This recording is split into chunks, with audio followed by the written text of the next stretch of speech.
Good afternoon, everyone. My name is Binary Fariza S. Usop. So, ang topic ko is the planetary and Euler's formula. So, first is, what is a planetary graph?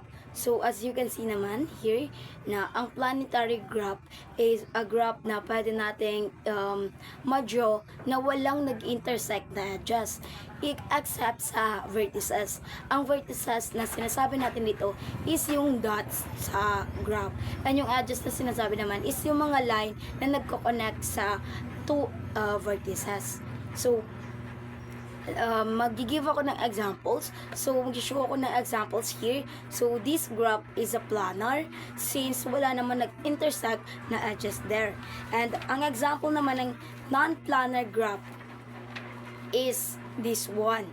Since nakikita naman natin sa graph na ito na nag-intersect yung mga edges nito.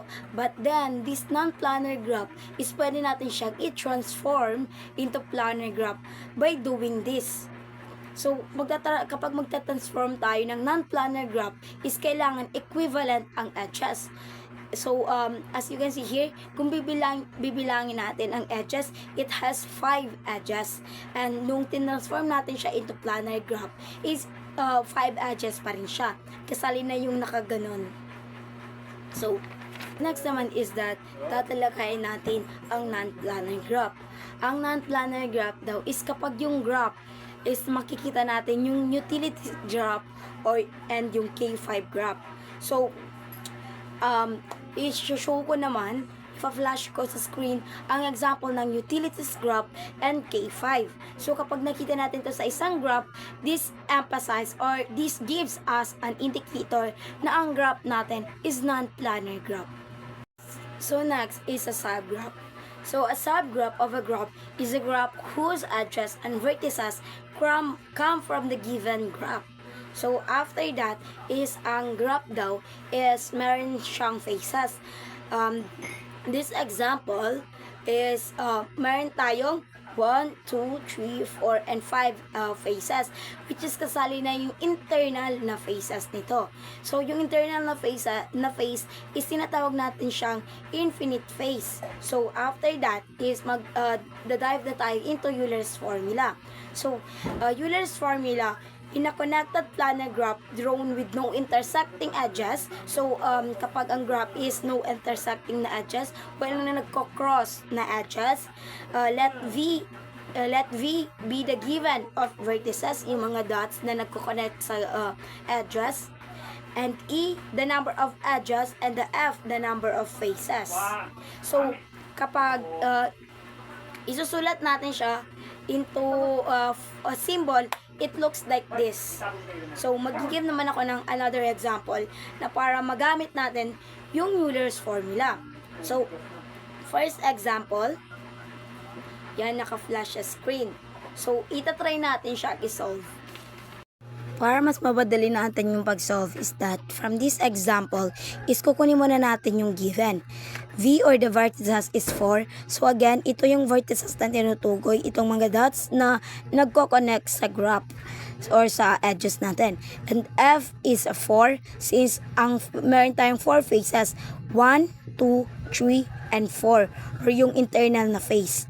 So after that is isusulat naman natin yung formula na gagamitin natin or the Euler's formula. The V plus F is equal to E plus 2. So, after that is i-distribute na natin yung mga numbers na given or yung mga given numbers or the F is our vertices and the plus 4 faces is equal to 6 edges plus 2.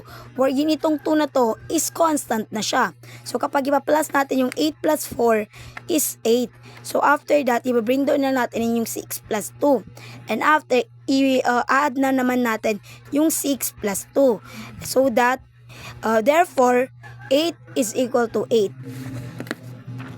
So, ito naman yung example number 2 natin. And try natin siya ulit i-solve. So, looking from this second example is that ito yung graph natin. So, para mas madali agad ang pag-solve natin is kailangan natin kunin yung given. So, V is 5 since ang vertices natin dito is 5. Day 1, 2, 3, 4, 5. Ito ang tinutukoy natin na vertices. Yung mga dots na nagko-connect sa edges from one vertices to two vertices. So, next is the F natin is meron tayong 4. Since meron tayong faces na 4, 1, 2, 3, and our internal face ng pang 4. And E naman natin, or yung edges natin is meron tayong 7. Kung bibilangin natin kung ilang edges meron tayo is that 1, 2, 3, 4, 5, 6, 7. So, after that, isusulat natin yung formula na V plus F is equal to E plus 2. Again, yung 2 is constant. So, after that, i-distribute na natin yung given numbers. So, meron tayong vertices na 5 plus 4 equal to 7 plus 2. And kapag i-add naman natin yung 5 plus 2 is ganito siya. Magiging answer ng 5 plus 4 is 9.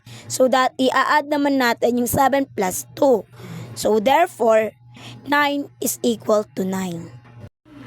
So that's how Euler's formula works. So that ends my report. Again, my name is Benori Fariza S. Uso.